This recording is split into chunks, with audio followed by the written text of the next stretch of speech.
Good morning, everyone. Thank you, Bartek, for introduction. And what I would like to talk today is creating consistent experience for corporate banking. And if you want to talk about corporate banking, actually you have to understand corporate business. And it's something different than our personal banking, but even business banking for small companies. Because if you want to talk about corporate banking, you have to know what is the structure of clients. And for bank, if you talk about corporate banking, the real thing is starting from 10 million euros. So if you are less than 10 million euros, you are likely in the personal banking, not corporate banking.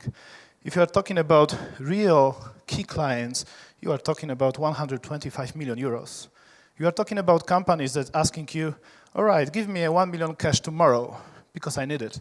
You are talking about companies which are taking 500 million euros or zlotys just for quick loan because of the business opportunity. You are talking about companies that are making 50 million zlotys acceptance on the mobile. Can you imagine that? Just like, all right, send 50 million. Pick. So this is a business, and this is how the system. Can you hear me well? Yeah? Okay.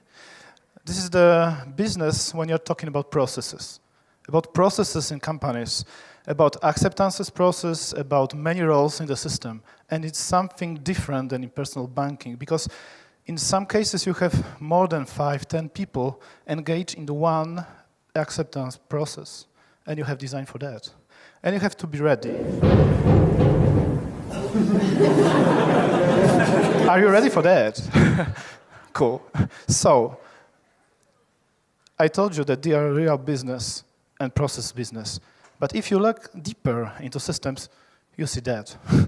So if you compare that to personal banking, it's the completely two worlds. And this is the screenshot from 2012. And when we started ING projects, that was the reality of corporate banking. The real processes and real systems looks like that. So we had this email from ING. Dear UseLab, can you help us in redesigning ING BusinessMobile, in Business Online? I said, wow, yes, we'd love to. And we look at the system, it looked like that. Pretty simple, isn't it? And in the offer, they asked us, can you design one homepage for us, just that we want to be sure that you can do that? Okay, sure, why not? And they decided to work with us. So we offered them, at that point, quite classic process, user-centered design process. And everybody are talking about process like that. You have research, strategy, design, implementation, optimization. You know that, quite classic. But if you are talking about corporate business processes, you have to think about scope. You have to think about how big the project is. And at the moment of giving an offer to ING, we asked them, all right, what is the scope? Oh, you can just look at our demo version on the website. I said, wow, yes. So when we started the project, we created a real account, and there was like first scope, like 3 times more. But when we started to work with the client, and we started to make analysis, merging qualitative data and quantitative data, and it's quite important thing when you are working with such a big project. You have to, of course, based on qualitative data, asking question about goals, needs, etc. But you cannot forget about quantitative data, especially when you are talking about systems which were developed in 2007. It's one of the biggest e-banking system in Poland, and you have a lot of data, like amount of data, and you can you can't imagine how to deal with that.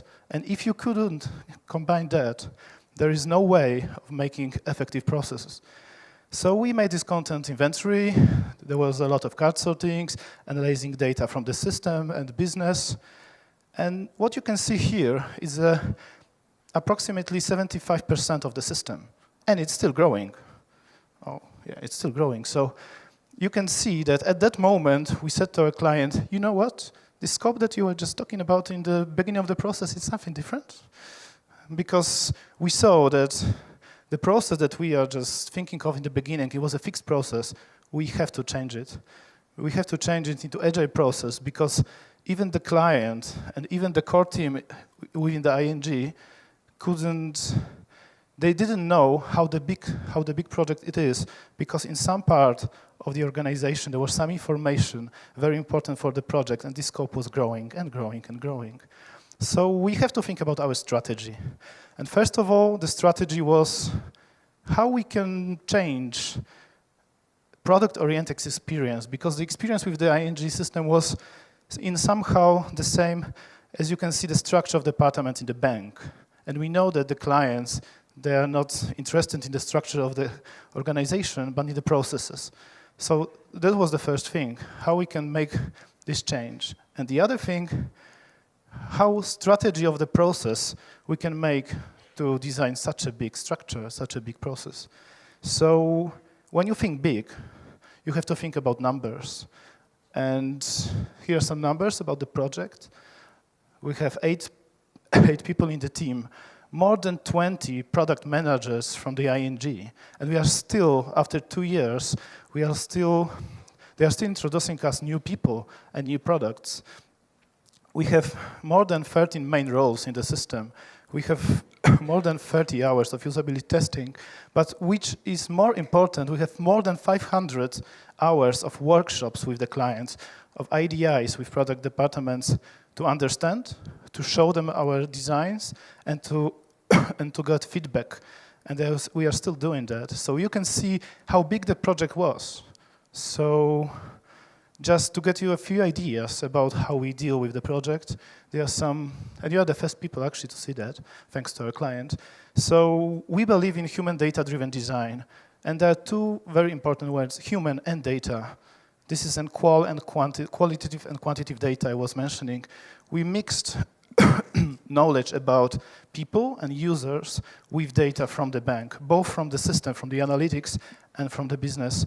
So we were thinking about personas, but not in the, I would say, soft way, but we're trying to find patterns in numbers, how they are dealing with the accounts, how they are dealing with the processes, to find 2 or 3 personas, because what we want to do, we want to create dashboards. We want to create those processes-oriented design when you have dashboard not with the products, but with the processes which are strictly aligned to your needs. If you are a manager or if you are a CEO of the big company, you don't want to make transfer. You have to take a very quick look at your company and make this very smart and quick decisions. So you have to take an overall picture of your companies. But if you are an accountant, if you are making like 500 transfers a day, it's a completely different situation.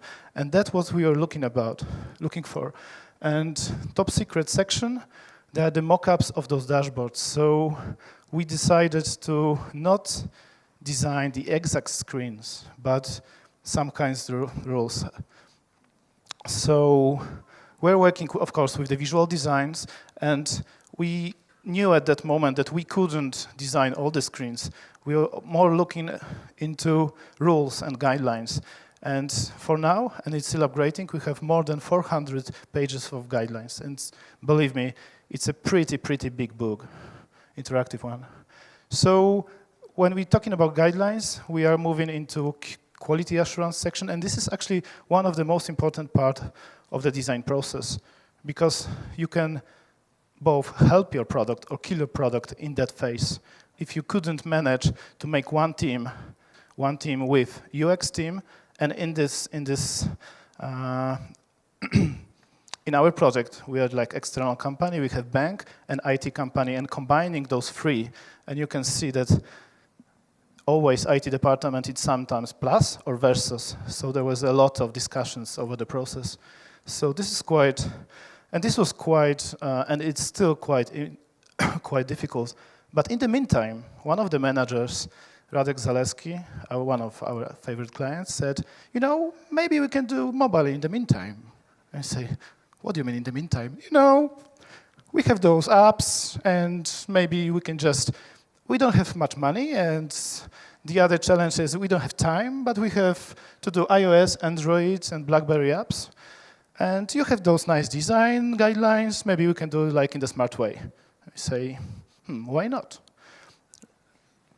So combining our guidelines and guidelines, I mean native application guidelines, I tried to make it love, but actually it was something pretty cool because we combine our people and Radek and make some kind of lean startup process.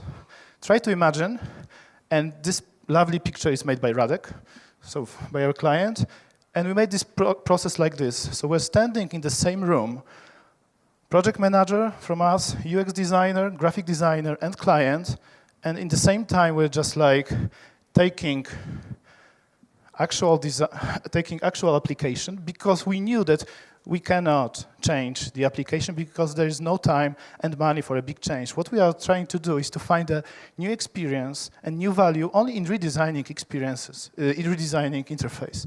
Then we made this pretty nice mock-up.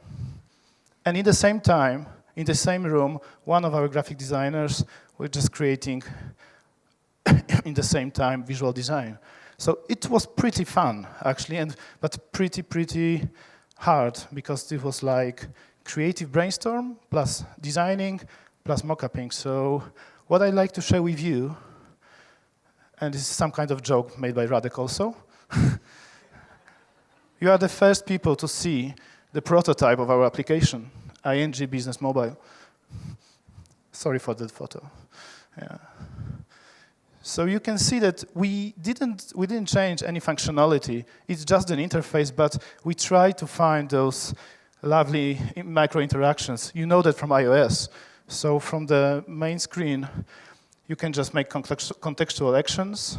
Here are the history of the operation, and you can see that just from that screen, you can make actions. So I think it's pretty cool when you're thinking about corporate banking.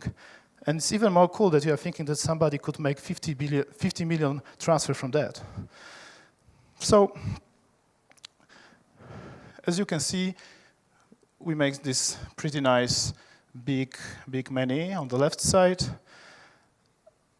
And all of the process here was less than 2 months. And another pretty nice thing is on 20th of May, we are going live. And this will be the first step of the whole ING business online ecosystem. And we all hoping and crossing fingers that in the second part of the year, the whole ecosystem will be live. So, ending my presentation, what do we need to create consistent experience in such a big project? Smart, customized process. You have to be ready to change your process. You have to be ready to be flexible, starting with the fixed process, then changing into agile, and doing mobile in the meantime, like a startup. You have to be human-oriented and data-driven design.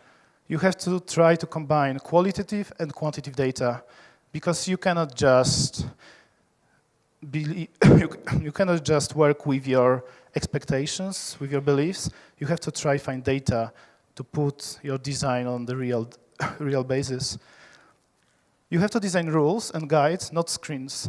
If we even try to design all of the screens, I mean both mockups and graphic design screens, the process would never end. We have to find a way to create a system of designing that stuff. You have to be ready for a change, and you have to know how to manage this change. I mean both change of the process, change of the design, because if you have 24 months process, almost 2 years long, even if within the organization, with your clients, there will be changes, there will be new products, and you have to be ready for that. And one of the most important thing, and even that presentation shows that there is no project like this without collaboration and communication. We work with the client almost like one team. Maybe it was easier because our offices is less than 1 kilometer, both on the same street actually. But still, you have to collaborate, and you cannot be like two companies. And one last important stuff is a sense of humor. And what I would like you to show is one of the screen designed by our client when we were discussing for ages the design of the login screen, and we were just proposing them and sending another design with the photo at the background. And they said, you know what? We are quite exhausted with your ideas. Maybe you should try this. And this is the team of our client. And this is the business owner, Adam. He's standing at the backside. And with that thought, I would like you to say thank you for the presentation. Thank you.